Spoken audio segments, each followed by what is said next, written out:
Today we're going to talk about a couple different methods for measuring pH.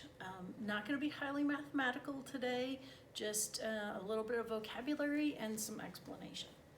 So first of all, there are two different methods. We can either use something called acid-base indicators, which is more like using different types of chemicals that will change colors over a certain short range of pH values. So sometimes you can also get this in paper strip form, and you guys probably remember this from middle school or even elementary science classes, where you tested certain household chemicals to see if they were acidic or basic based on the color that they changed a piece of litmus paper. So for example, you would test things like lemon juice or maybe even some orange juice, and you would see that it showed up as acidic. And maybe you tested household bleach and you saw that it was basic. So anyway, there are several different types of indicators that we use in chemistry. Some of those, and you can tell by the different colors that they turn here. Some of them will change. For example, methyl violet is a chemical that you could add to an acid-base reaction, and it will show you a change right around about a pH of 1. And so it would go from yellow into purple as you were adding. For example, if you had a very strong acid, it would stay yellow, and as you were adding a base to it and you were starting to neutralize a little bit of that acid, it would turn more violet. And then once it got above, for example, a pH of 2, it would stay the same color violet. Same thing then for a few of these. Probably the one that we use the most in high school chemistry is called phenolphthalein. And it has a color range from colorless in something that's usually acidic with a low pH, and usually will turn various shades of pink.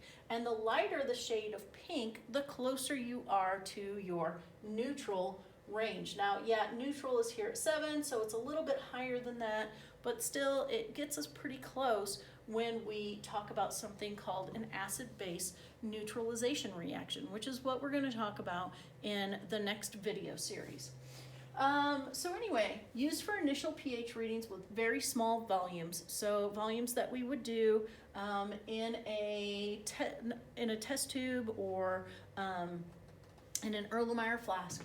And you can have many different types of indicators that are needed to span all the way from a pH of 0 or 1 all the way down here to 12. And there are probably other ones that are not included in this table either. The second thing that we can use are pH meters, and these are digital probes that you would stick the probe down into a solution. This is good for larger scale samples, such as rivers or lakes, when people talk about the acidity of different lakes.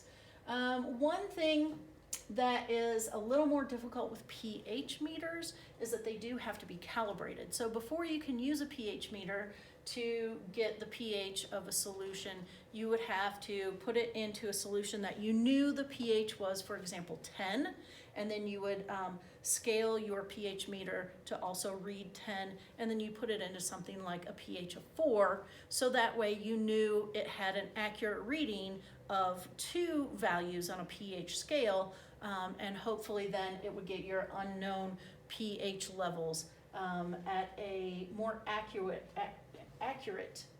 pH reading. So yeah, this is used more out in the field, and then pH indicators are a little more of low tech, but take a little bit of technical usage as far as knowing how the different color changes, what those readings or what those colors actually mean. So let's see. We are going to talk about neutralization reactions in the next video. So today's video was really short. Thanks for tuning in.